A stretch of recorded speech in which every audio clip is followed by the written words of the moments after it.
10 Junie. Ons kies die beste vir ons gesondheid. Gelukkige huislike atmosfeer bevorder die gesondheid. Welgeluksalig is die volk wie se God die Here is. Psalm 144 vers 15. 'n huis waar liefde woon en waar dit met blik en woorde en daad getuig word, is 'n plek waar die engele graag woon. Laat die sonskyn van liefde, vreugde en gelukkige tevredenheid in u eie hart ingaan en laat sy soete invloed die huis deurtrek. Die atmosfeer wat so geskep word, sal vir die kinders wees wat lig en sonskyn vir die plante ryk is. Dit bevorder die gesondheid en lewenskrag van siel en liggaam. Leer die siel om opgeruim en dankbaar te wees en om sy dank uit te spreek teenoor God vir sy groot liefde teenoor ons.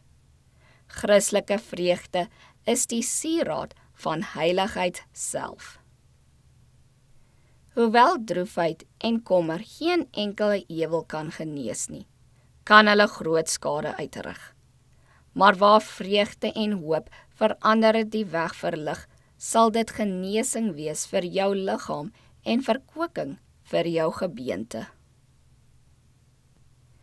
Die moeder moet leer om opgeruim, gelukkig en tevrede te wees.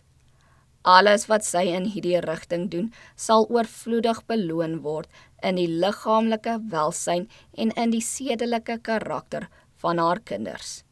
'n opgeruime gees sal die geluk van haar gesin bevorder en haar eie gesondheid in 'n groot mate verbeter.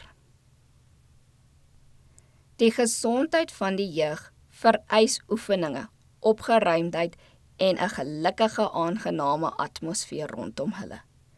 Dan sal hulle liggame gesond wees en hulle karakters eweredig.